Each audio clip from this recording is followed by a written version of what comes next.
Hey, Alex Miller at Capnion here.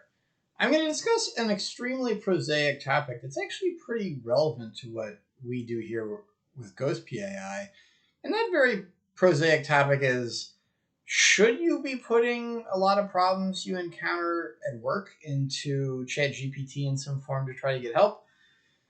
And the potential answer is no, because that stuff is sensitive and now you're just giving it to this other company. But I'll go into a lot more detail. Why is this relevant to what I do? So,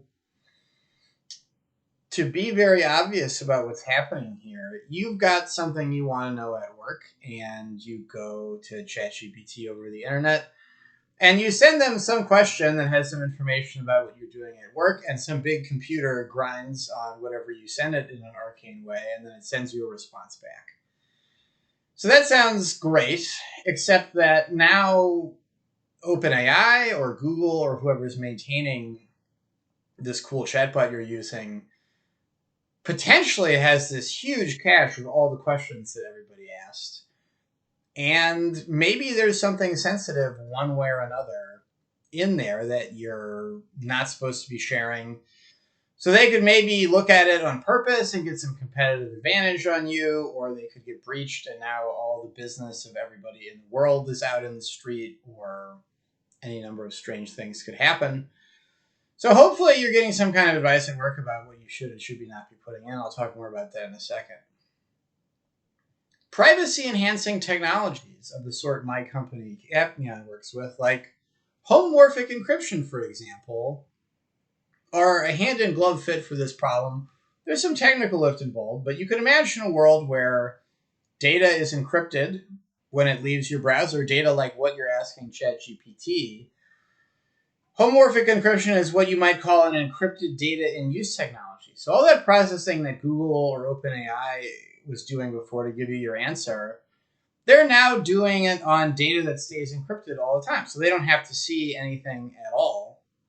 And then your answer gets back to you, and you can decrypt it because you hold the key, so you got your answer. So from your perspective, nothing has changed, and you got exactly what you wanted. From OpenAI's perspective, they're no longer seeing all this sensitive stuff on you.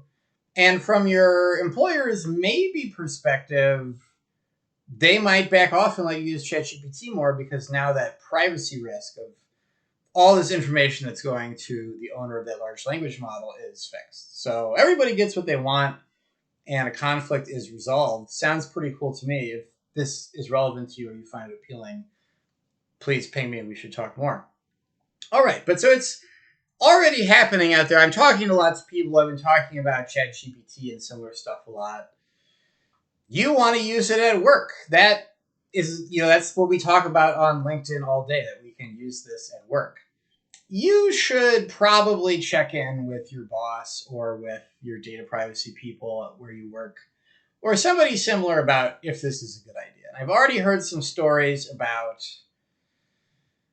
somebody's really excited about ChatGPT, running around the office telling everybody to use it, and then when word gets back to people whose job it is to worry about whether this is a good idea, they decide it's not a good idea, and they have to tell people to shut it down or that they should shut it down.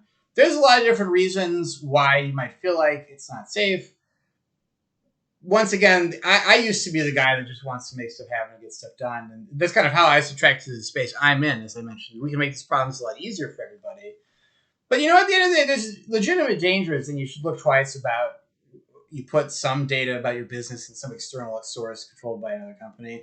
I could tell this story a different way, by the way. If you're a privacy professional, if you're an executive who's ultimately accountable if someone's shooting out your corporate intellectual property, good Lord knows where, you should also maybe run around and worry that people are doing stuff with ChatGPT that's bad news from some perspective you hold, and you should make sure people aren't doing weird things with it. It's really interesting.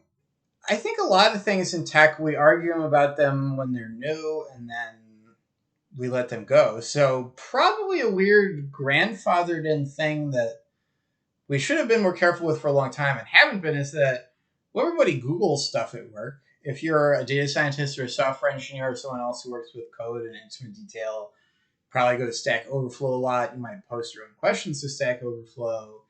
It's a really similar story, and we just historically slid into Google use more and more, and no one really had a conversation about it, and people trust Google. So I guess that's great. It could turn out that Chat GPT or similar whatever follows is like this in the end, but it might not be. A number of things are different now. We have more rules than we used to. So it's possible that we scrutinize this in a way that our long-term dominant practices turn out to be a little bit different and a little bit fussier. Google is not nearly the powerful middleman that your favorite chatbot provider will be, in that OpenAI is going to know absolutely everything about everybody, to the extent that everybody's just putting their stuff in at work. There's also a kind of boom underway now of, I'm sure, a gazillion generative AI startups have opened up shop or pivoted onto generative AI in the past few weeks. So you could be dealing with a smaller company. Certainly, you want to read the privacy policies on these things. You want to hope they're at least claiming to you, yeah, all the stuff you search for, we keep that to ourselves.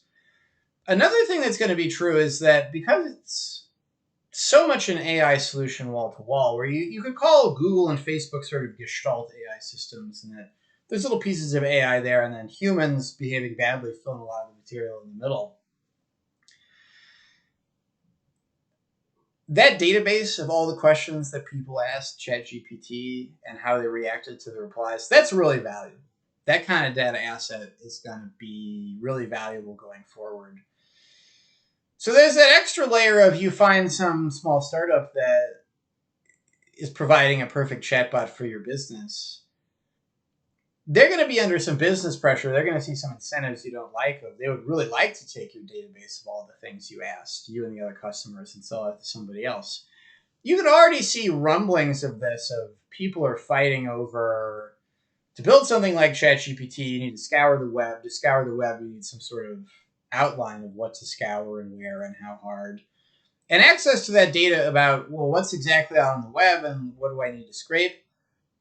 Fighting about that has already begun. And Microsoft has been going back and forth with other people of, well, we're going to provide you this kind of access, but we don't want to share XYZ we used to train it. So I haven't heard of anything like that around question prompts yet, but it's really the same spirit, and maybe long term that's a more valuable kind of data. Especially, I think a lot of us out there believe that the next phase of this large language model thing is going to be, they're going to be specialized to all these different tasks and hopefully provide more reliable information in their specialized domain than ChatGPT does today. So to recap, just be careful about using these things at work. Ask your boss if it's okay, or if you're the boss, ask your reports if they're doing anything weird that you should get double checked. And I just want to repeat the big vision here of these kind of problems are discussing. There's technological solutions to them. And really, the technological solution is not having to fight with other people anymore about if you're allowed to use this or that app at work. And this is really something, I pitched this in other ways to you. Privacy is something that really helps unleash the power of AI in a safe way. And I think maybe eventually you'll have to have it, which is why I'm in the line of work I'm in. But more to that to come next week.